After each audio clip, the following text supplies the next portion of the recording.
नमस्कार, बहुत स्वागत है आपका। आप देख रहे हैं ग्रांड ज्योतिष सीक्रेट। सिंह राशि वालों, शुक्र का राशि परिवर्तन होने जा रहा है। शुक्र अभी तक कन्या राशि में थे, अब वो 18 सितंबर को तुला राशि में अपने ही घर आ रहे हैं और यहाँ पर 13 अक्टूबर तक रहेंगे। तो 18 तारीख की रात और यहाँ से 13 अक्टूबर तक जब शुक्र तुला राशि में रहेंगे तो मालव्य नामक राजयोग बनेगा और इस राजयोग का प्रभाव लाइफ पर बहुत खूबसूरत तरीके से पड़ता है। लेकिन आपकी कुंडली में बना हो तो सोने पे सुहागा।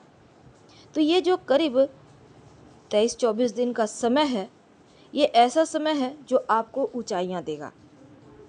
आखिर क्या मिलेगा और किन चीज़ों से परहेज करना है, ये हम जानेंगे। देखिए, शुक्र का तुला राशि में आना सर्वश्रेष्ठ माना गया है क्योंकि बहुत शुभ फल देते हैं। 18 सितंबर को लगभग 2 बजे प्रवेश करेंगे तुला राशि में और 13 अक्टूबर तक रहेंगे तो बहुत शुभ फल देंगे। प्रेम बरसाएंगे, लक्ष्मी बरसाएंगे, खूबसूरती के कारक, भोग विलास के कारक। तुला राशि में जब शुक्र आते हैं तो शुभ फलों की वर्षा करते हैं। कन्या राशि में रहकर नीच के होकर शुक्र केतु के साथ थे तो पारिवारिक खुशियों में ग्रहण लगाए हुए थे, मान सम्मान में भी ग्रहण था।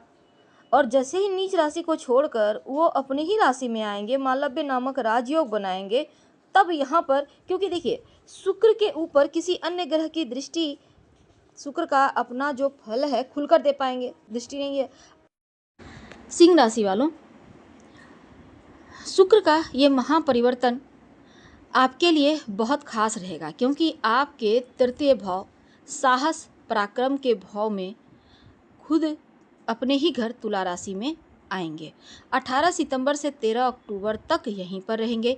तो शुक्र अभी तक अपनी नीच राशि में थे, नीचता छोड़ेंगे। कन्या में जब थे शुक्र तो यहाँ पर केतु भी थे साथ में, इसलिए बहुत सारी परेशानियाँ चल रही थी। लेकिन जैसे ही अपने घर आएंगे तब मालव्य नामक राजयोग बनाएंगे और आपके द्वितीय भाव से निकलकर तृतीय भाव में शुक्र के आने से आपका पराक्रम बढ़ेगा। शुभ फलदायी ये समय होगा क्योंकि आप अपने कार्य का विस्तार कर पाएंगे। सबसे प्लस पॉइंट ये है कि शुक्र तुला राशि में अभी वर्तमान में गोचर में अकेले हैं और शुक्र की ना तो किसी के साथ युति है और ना ही शुक्र की किसी के साथ दृष्टि संबंध बनेगा। तो शुक्र जो हैं फल अपना खुलकर आपको दे पाएंगे, आपके ऊपर लुटा पाएंगे। तो शुक्र सौंदर्य के कारक हैं, प्रेम के कारक हैं, धन के कारक हैं, लक्ष्मी के कारक हैं, सुख भोग विलास के कारक हैं और धन प्राप्ति के योग बनेगा। किसी निकट संबंधी या किसी मित्र के पास अगर आपका बकाया है तो अब वो पैसा वापस प्राप्त करेंगे। इस पीरियड में आप प्रयास जरूर कीजिएगा।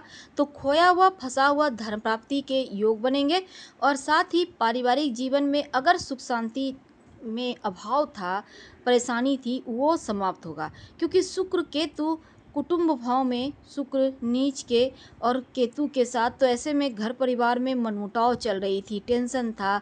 तो यहाँ पर से आपकी मुश्किलें कम होंगी, खत्म होंगी।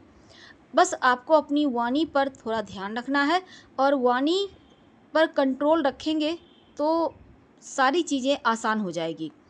18 सितंबर से शुक्र आप विद्यार्थियों के लिए पढ़ाई के मामलों में एक तो आपका मन लगेगा, आप बेहतर प्रदर्शन करेंगे, बढ़िया होगा। और तृतीय भाव दोस्त यहाँ पर देखिए पराक्रम का है, मेहनत का है, एफर्ट्स का है और मेहनत का पूर्ण फल प्राप्त होगा। मान सम्मान बढ़ेगा, भाग्योदय होगा, सरकार से लाभ होगा, सरकारी अफसर आप पर मेहरबान रहेंगे। कोई कार्य अगर सरकारी विभाग में आपका अटका हुआ है वहाँ वो पूर्ण होता भी दिखेगा।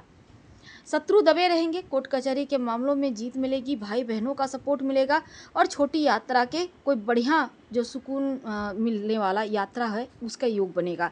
तो बस एक बार फिर से रिश्ते में जान आएगी। जो रिश्ते खो चुके हैं, टूट चुके हैं, बिखर चुके हैं, एक बार फिर से वो बढ़िया होगा। आपका जो सर्कल है वहाँ आप छाए रहेंगे और अगर कोई एग्रीमेंट इस समय आप करना चाहे, ज़मीन जायदाद तमाम चीज़ों का आपको प्राप्ति के योग बने हुए हैं।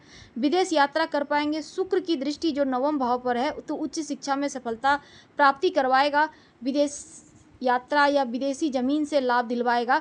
और चित्रा नक्षत्र, स्वाति और विशाखा नक्षत्र यानी मंगल, राहु, गुरु के नक्षत्र से भी गोचर करेंगे तो संतान सुख की प्राप्ति भी करवाएगा। शुक्र प्रेम जीवन में मजबूत होंगे रिश्ते। हम आपसे